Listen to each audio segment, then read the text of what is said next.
The next meeting of the NIC board was delayed till Wednesday of this upcoming week. I'm recording this on Friday the prior week, so Wednesday, the 21st of December in Schuler Auditorium.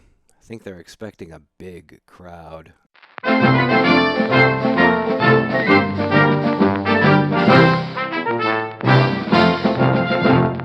This episode is about how the college is supposed to govern. So NIC is a publicly owned college, and therefore it's government because the public owns it. And we run an election every 2 years where we can elect the Board of Trustees. But how do the Board of Trustees fit into the big picture as far as government is concerned at the college? It's a different system than a city government or a county government in that the powers of the trustees are limited by law. And of course, we know that the Republican Central Committee is big about obeying the law and transparency and all that stuff. As a conservative, fiscal conservative, and I am a Republican, I believe in limited government. This is where people have rights and the government has powers. Government doesn't have rights. Government powers are limited by the people. That's what it means to be in a republic. You set laws, and then the government can only do those things that it's allowed to do by the public. Those defending the Gang of Four, they argue, well, we won an election. We get to do whatever we want. No. You won an election. That means you are now, the winners of the election are now part of the government, and their authority and their power is limited by law. Winning an election doesn't put you above the law. I never voted for this guy. As a Christian, why would I support someone who cheats on his wife? So in NIC, the structure works just like other government bodies. It starts at the state level with state statutes that dictate what the government of NIC can do. Then there's local policy implemented by NIC designed in order to make the organization function in an efficient and effective manner in order to deliver the service it is to provide to the community, which is education. In order to meet this goal, NIC uses a system called shared governance. In this system, you have the Board of Trustees. They oversee everything. But it's more of a cooperative system in that you have the president, and he's pretty much in charge, he or she, and the president coordinates between staff, faculty, the president's cabinet, there's a little overlap there, and the students.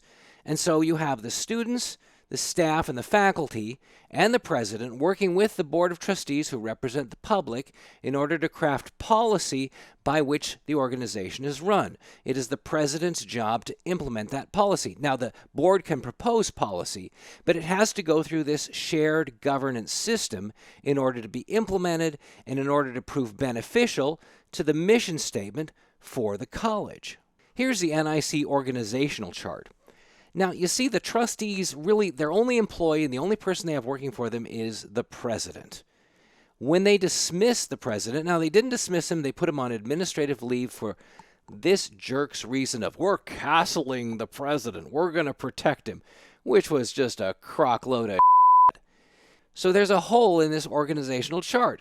Legally, the system is now dysfunctional because the idiots, the Gang of Four, they didn't provide for anyone to be temporarily assigned. So all these people who are below the president on the organizational chart, they legally cannot take directions from the trustees. Even so, you have Board Chair McKinsey thinking that just because he's the board chair, that he can dictate to staff. He can't. The board has these responsibilities. This is it. According to the code, according to NIC policy, here's all that the Board of Trustees can do. These are their powers. That's it. So you have the staff and the faculty and the students, the other part of that shared governance model. They have taken votes of no confidence in the trustees. Of course, you look at the organizational chart, it's dysfunctional. How can an organization function? Now, they're scrambling to fill the vacancy that they created. The faculty resolution, which you can see linked below, just distills the problem.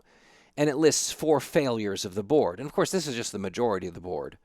Fail to maintain institutional integrity, so you're missing a president.